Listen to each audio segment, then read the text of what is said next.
కోరుతూ కాంగ్రెస్ పార్టీ చలో సెక్రటరీకి పిలిపించిన నేపథ్యంలో పూర్తిగా ఉద్రిక్త వాతావరణం నెలకొందని చెప్పొచ్చు. రాత్రి నుంచి కూడా భారీగా పోలీసులు అయితే మోహరించారు.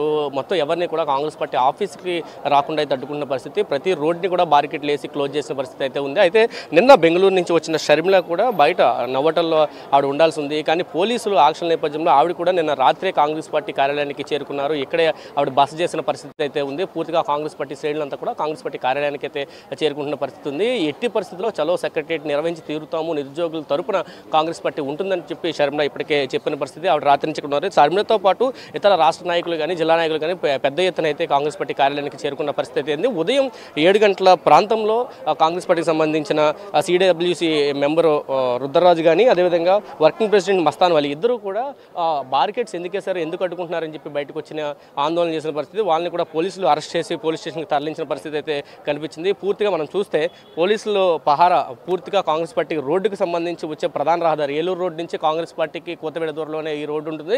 ఈ రోడ్డును పూర్తిగా బారికేడ్ లేసి పోలీసులు అయితే క్లోజ్ చేసిన పరిస్థితి చూస్తున్నాం. భద్రతా బలగాలను కూడా దించిన పరిస్థితి అయితే కనిపిస్తుంది. పూర్తిగా కాంగ్రెస్ పార్టీకి సంబంధించి ఒక ప్రతిష్టాత్మక కార్యక్రమంగానే తీసుకుంది. నిరుద్యోగ సమస్య అనేది ఇప్పటికే జగన్మోహన్ రెడ్డి అధికారంలోకి వచ్చిన తర్వాత తాము అధికారంలోకి వస్తే జాబ్ క్యాలెండర్ విడుదల చేస్తాము, మెగా డిఎస్లు ఇస్తామని జగన్మోహన్ రెడ్డి హామీలు ఇచ్చాడు. ఆ హామీలు ఎందుకు అమలు చేయలేదంటూ కూడా వీళ్ళంతా పెద్ద ఎత్తున ఆందోళన చేసిన పరిస్థితి అయితే ఉంది. ఈ నేపథ్యంలో షర్మిల కాంగ్రెస్ పార్టీ బాధ్యతలు తీసుకున్న తర్వాత ఇప్పటివరకు అన్ని జిల్లాల్లో తిరిగిన షర్మిల ఇప్పుడు యాజ్ స్టేషన్లోకి దిగిన పరిస్థితి అయితే ఉంది. పూర్తిగా కాంగ్రెస్ పార్టీ ఈ కార్యక్రమాన్ని చాలా ప్రతిష్టాత్మకంగా తీసుకుందని చెప్పాలి. కాంగ్రెస్ పార్టీకి సంబంధించి శ్రేణులంతా కూడా ఈ కార్యక్రమంలో పాల్గొనాలంటూ కూడా వాళ్ళంతా కూడా చెప్పిన పరిస్థితి. ప్రతి ఒక్కరు ఎవరైతే కాంగ్రెస్ పార్టీని టికెట్లు ఆశిస్తున్న ఆశావాహులు ఉన్నారో లేదా ఇతర క్యాడర్ ఉన్నారో వీళ్ళంతా కూడా ఇక్కడ ఖచ్చితంగా ఈ కార్యక్రమంలో పాల్గొనాలని ఇప్పటికే ఆదేశాలు జారీ చేశారు. ఇటు విద్యార్థి యూనియన్తో పాటు యువన సంఘాలకు సంబంధించిన నాయకులు, కాంగ్రెస్ పార్టీ జిల్లా రాష్ట్ర నాయకులంతా కూడా ఈ కార్యక్రమంలో పాల్గొనాలని చెప్పి ఇప్పటికే షర్మిల ఆదేశాలు అయితే జారీ చేశారు. ఆ జూమ్ కాల్లో కూడా మాట్లాడుతూ అందరికీ ఇదే అంశాన్ని అయితే చెప్పిన పరిస్థితి. ఖచ్చితంగా ఇప్పటికే అసెంబ్లీకి సంబంధించి దాదాపు 1528 అప్లికేషన్స్ వచ్చాయి. అంటే అభ్యర్థులుగా మేము పోటీ చేస్తామని వీళ్ళందరికీ కూడా టికెట్లు ఇవ్వాలంటే ఖచ్చితంగా వాళ్ళు బలాన్ని నిరూపించుకోవాలి. బలాన్ని నిరూపించుకోవడానికి ఏకైక మార్గం క్రైటీరియా కూడా ఇదే అని చెప్పిన పరిస్థితి. మనం చూస్తే పోలీసు బారికేడ్స్ అయితే వేస్తున్నారు, రోపులు వేస్తున్న పరిస్థితి. ఎవరిని కూడా లోపలికి అలౌ చేయట్లేదు. అంటే కాంగ్రెస్ పార్టీ కార్యాలయానికి సంబంధించి ఎవరిని రాకుండా ఈ రోడ్ని అయితే పూర్తిగా బ్లాక్ చేసిన పరిస్థితి అయితే చూస్తున్నాం. రెండు ఇరువైపులా కూడా రోడ్స్ బ్లాక్ చేశారు, ఎవరిని కూడా రానివ్వట్లేదు. ఇప్పటికే పెద్ద ఎత్తున ఎక్కడికక్కడ హౌస్ అరెస్టులు కూడా జరిగాయని చెప్పి కాంగ్రెస్ పార్టీ లీడర్స్ చెప్తున్నారు. కాంగ్రెస్ పార్టీ నాయకులను ఎక్కడికక్కడ అరెస్టులు చేస్తున్నారని చెప్తున్న పరిస్థితి అయితే కనిపిస్తుంది. ఉదయం 7 గంటలకి మస్తాన్ వలి కానీ ఇతర నేతలు రుద్రరాజు కానీ అందరినీ కూడా అరెస్ట్ చేశారు. మొత్తం కాంగ్రెస్ పార్టీ అంతా చూస్తే మొత్తం కార్యకర్తలతో కాంగ్రెస్ పార్టీ అంతా కూడా నిండిపోయి ఉందని చెప్పాలి. ఉదయం 10 గంటలకి ఖచ్చితంగా షర్మిల అయితే రోడ్డు మీదకి వస్తారు. ఎన్ని బారికేడ్లు పెట్టినా, ఎన్ని అడ్డంకులు సృష్టించినా ఖచ్చితంగా నేను రోడ్డు వస్తాను, సెక్రటరీని చలో సెక్రటరీని నిర్వహించి తీరుతామంటూ కూడా ఆవిడ చాలా క్లారిటీగా చెప్పిన పరిస్థితి. కాంగ్రెస్ పార్టీకి సంబంధించిన నేతలు కూడా గేటు లోపడే, కాంగ్రెస్ పార్టీకి సంబంధించిన నేతలంతా కూడా గేట్ లోపడే ఉన్నారు. పూర్తిగా బయటేమో పోలీసులు పహారా ఉంది. ఖచ్చితంగా 10 గంటలకు వెళ్తామని చెప్తున్నారు. మనతో పాటు వర్కింగ్ ప్రెసిడెంట్ పద్మశ్రీ ఉన్నారు, ఆడుతూ మాట.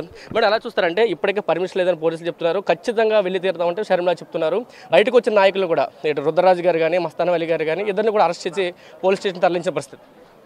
నిన్నటి నుంచి కూడా దాదాపు వేలాది మంది పోలీసులు ఇక్కడ మోహరించి పార్టీకి చెందినటువంటి నాయకులు, కార్యకర్తలు ఎవరు కూడా పార్టీ కార్యాలయానికి కూడా రాకుండా ఎలక్షన్ టైము అప్లికేషన్లు పెట్టుకునే వాళ్ళు అనేక మంది వస్తూ ఉన్నారు. వాళ్ళ నియోజకవర్గాల్లో కానీ జిల్లాల్లో కానీ ఉన్నటువంటి అనేక ఇష్యూస్ని డిస్కస్ చేయడానికి, నాయకులను కలవడానికి కూడా వస్తూ ఉంటారు నాయకులు, కార్యకర్తలు. ఇది ఒక్క అంశమే కాదు కదా. అట్లాంటిది పార్టీ కార్యాలయానికి రానివ్వకుండా ఇష్టం వచ్చినట్టుగా చాలా దూరం వరకు కూడా బ్యారికేడ్లు పెట్టేసి నిన్నటి నుంచి కూడా పోలీసులందరినీ వేలాది మందిని మోహరించి చాలా హంగామా చేస్తూ ఉన్నారు.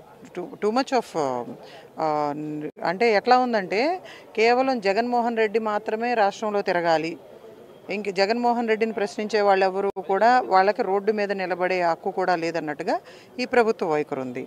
దాన్ని తీవ్రంగా పరిగణలోకి తీసుకోవాల్సింది. ప్రజలను కూడా కోరుతా ఉన్నాం, ఇంతటి నిరంకుశత్వ పరిపాలన మీకు అవసరమా? ఓట్లేసి గెలిపించినటువంటి ప్రజలంటే గౌరవం లేదు. ప్రతిపక్ష పార్టీలు ఎవరి కోసం ప్రశ్నిస్తూ ఉన్నాం? రాష్ట్ర భవిష్యత్తు కోసం, రాష్ట్ర అభివృద్ధి కోసం. నిరుద్యోగులు రోడ్ల మీద ఉన్నారు, ఇతర ప్రాంతాలకు వలసలు వెళ్ళిపోతూ ఉన్నారు. మీరు ఇచ్చినటువంటి హామీని నిలబెట్టుకోండి. కేవలం 6,100 పోస్టులకి మీరు మాత్రం నోటిఫికేషన్ ఇస్తే మిగిలిన వేలాది మంది నిరుద్యోగుల పరిస్థితి ఏంటి అని చెప్పి వైఎస్ షర్మిలారెడ్డి గారు ప్రశ్నిస్తూ ఉన్నారు. దానికే నువ్వు భయపడిపోయి ఇంతమంది పోలీసులను అడ్డం పెట్టుకుని పహారా పెట్టి ఆమె ఒక్క మహిళను నియంత్రించడానికి నువ్వు ఎంత ఈ విధంగా నువ్వు ప్రవర్తించాలా, ఒక్కసారి పునరాలోచన చేసుకోవాలి ముఖ్యమంత్రి గారు. షర్మిల గారు గన్నవరం దిగిన తర్వాత నవ్వట్లు అనుకున్నారు, తర్వాత కేవీపీ గారు ఇల్లు అనుకున్నారు, మళ్ళీ కాంగ్రెస్ పార్టీకి వచ్చి ఆవిడ రాత్రి బస్ చేయాల్సిన పరిస్థితి షర్మిల గారికి వచ్చింది. ఎలా చూస్తారు దీన్ని? దీనికి అంతటికీ కారణం జగన్మోహన్ రెడ్డి కదా. ఆంధ్రప్రదేశ్ మేలో ఎవరు అడుగు పెట్టినా సరే వాళ్ళు ప్రశాంతంగా ఏదో ఒక ప్రాంతంలో నివసించే పరిస్థితి అనేది లేదనేది చాలా స్పష్టంగా అర్థమవుతుంది. ఆవిడ ఎయిర్పోర్ట్లో దిగినప్పుడు బయటకు వస్తుంటేనే వందలాది మంది పోలీసులు, మీడియాలో కూడా అందరు చూశారు. అక్కడి నుంచి ఆవిడ కేవీపీ రామచంద్రరావు గారి ఇంటికి వెళ్తే, అంపాపురం వెళ్తే కూడా అక్కడ కూడా అంతే విచ్చలవిడిగా పోలీసుల్ని తీసుకొచ్చి ఇంటి ముందు నిలబెట్టి, అంటే మాకు ఇక్కడ ఆంధ్రప్రదేశ్లో బ్రతికే స్వేచ్ఛ లేదా? అసలు ఏంటి ఇది, ప్రజాస్వామ్యమేనా? మళ్ళీ పైగా ఇంకా అక్కడ కూడా నిలబడే పరిస్థితి లేదు. కాబట్టి కనీసం పార్టీ కార్యాలయంలో ఉన్న కార్యకర్తలు, నాయకుల సమక్షంలో సేఫ్గా ఉంటాను అని చెప్పి ఇక్కడికి రావడం జరిగింది. ఇక్కడ కూడా అంతే, రాత్రి నుంచి చూస్తూ ఉన్నాం. మమ్మల్ని కనీసం ఇది చూశారు కదా, ఈ గేట్ లోపల బంధించి నిర్బంధించి ఈ విధంగా వ్యవహరిస్తూ ఉన్నాడు జగన్మోహన్ రెడ్డి. అంటే ఖచ్చితంగా పోలీసులు పూర్తి బారికేడ్లు వేసిన పరిస్థితి, సెక్రటరీ ఖచ్చితంగా వెళ్ళి తీరుతారా? మేమైతే ప్రయత్నం చేస్తున్నాం నిరుద్యోగుల కోసం, వాళ్ళకు అండగా ఉండటం కోసం. వైఎస్ షర్మిలారెడ్డి గారు, ఎన్ఎస్యుఐ యూత్ కాంగ్రెస్ నాయకులు అందరూ కూడా పెద్ద ఎత్తున రాష్ట్ర వ్యాప్తంగా మంత్రుల ఇళ్ల ముట్టడి కార్యక్రమాలు చేపట్టడం జరిగింది. చాలా సక్సెస్ఫుల్గా జరిగింది. ఆవిడ పట్టుదల గురించి మనకంటే కూడా జగన్మోహన్ రెడ్డికి బాగా తెలుసు.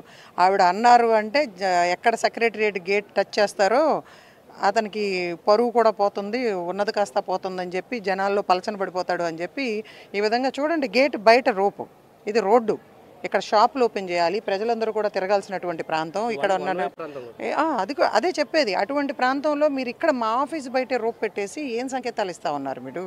అంటే ప్రజల్ని నడవనివ్వరా రోడ్ల మీద కూడా? అంటే ఇతర ప్రాంతాల నుంచి ఎవరైనా వస్తున్నారా ఈ 10 గంటల ప్రోగ్రామ్కి, లేకపోతే ఇక్కడ ఉన్న వాళ్ళు మాత్రమే సెక్రటరీకి వెళ్తారు? నిన్నటి నుంచి కూడా వేలాది మందిగా మా పార్టీకి చెందినటువంటి నాయకులు, కార్యకర్తలు అన్ని ప్రాంతాల నుంచి కూడా వచ్చి ఉన్నారు. వచ్చిన వాళ్ళందరూ కూడా కనీసం ఫ్రెష్ అవటానికో, టిఫిన్ చేయడానికో, ఏదో ఒక రకం కాఫీ తాగటానికో బయటికి వెళ్ళిన వాళ్ళందరినీ కూడా రోడ్ల వెంట ఆపేసి ఎవరు కనపడినా సరే ఒక్కొక్కరిని కూడా లిఫ్ట్ చేసేసి జీపుల్లో వేసుకుని, వెహికల్స్లో వేసేసుకుని ఈడ్చుకెళ్ళిపోతున్నారు. అరెస్ట్ చేస్తుంటారు మేడం. ఇప్పుడు ఇప్పటి వరకు కాంగ్రెస్ పార్టీ శ్రేణులు ఎంతమందిని పోలీసు అరెస్ట్ చేస్తుంటారు? నాకు తెలిసినంత వరకు కూడా కట్టడి చేసే ప్రయత్నం దాదాపు 400-500 మందిని చేశారు.